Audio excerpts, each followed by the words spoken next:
ಕಾಲಭೈರವ ಮಹಿಮೆ. ಅಷ್ಟಮಿ, ನವಮಿ, ಅಮಾವಾಸ್ಯೆ ಪೂಜಾ ಫಲ, ಬೀಜಾಕ್ಷರಿ ಮಂತ್ರ, ಈ ಮಾಲೆಯಿಂದ ಶತ್ರುಗಳಿಂದ ಮುಕ್ತಿ ಅನ್ನುವ ವಿಚಾರವಾಗಿ ನಾನು ಮಾತಾಡ್ತಾ ಇದ್ದೀನಿ. ದೃಷ್ಟಿ ಯಾರಿಗೇ ಇಲ್ಲ.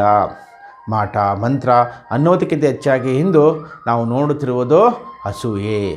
ನಾನು ಚೆನ್ನಾಗಿರಬೇಕು, ಬೇರೆಯವರು ಚೆನ್ನಾಗಿರಬಾರ್ದು, ಬೇರೆಯವರು ಬೆಳೆಯುವುದನ್ನು ಅಲ್ಲೇ ತೊಂದರೆ ಕೊಡುವುದು, ಬೇರೆ ರೀತಿಯಲ್ಲಿ ಹೇಗೆ ಹಾಳು ಮಾಡುವುದು ಅಂತ ಹೆಚ್ಚು ಜನರನ್ನು ನಾವು ಈಗಲೂ ನೋಡ್ತಾ ಇದ್ವಿ.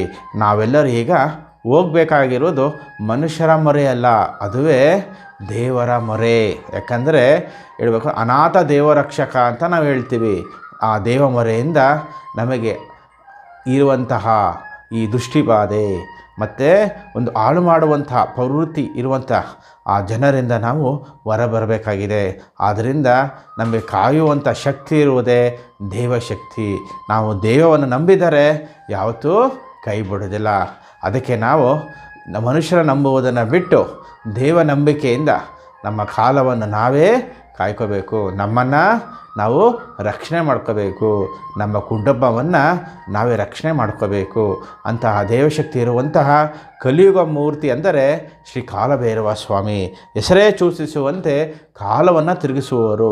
ಮನುಷ್ಯ ಒಬ್ಬ ವ್ಯಕ್ತಿಯನ್ನು ಹಾಳು ಮಾಡಲು ಯಾವ ರೀತಿಯ ಚಿಂತನೆ ಮಾಡ್ತಾನೆ ಅಂತ ನಮಗೆ ಗೊತ್ತೇ ಇರೋದಿಲ್ಲ.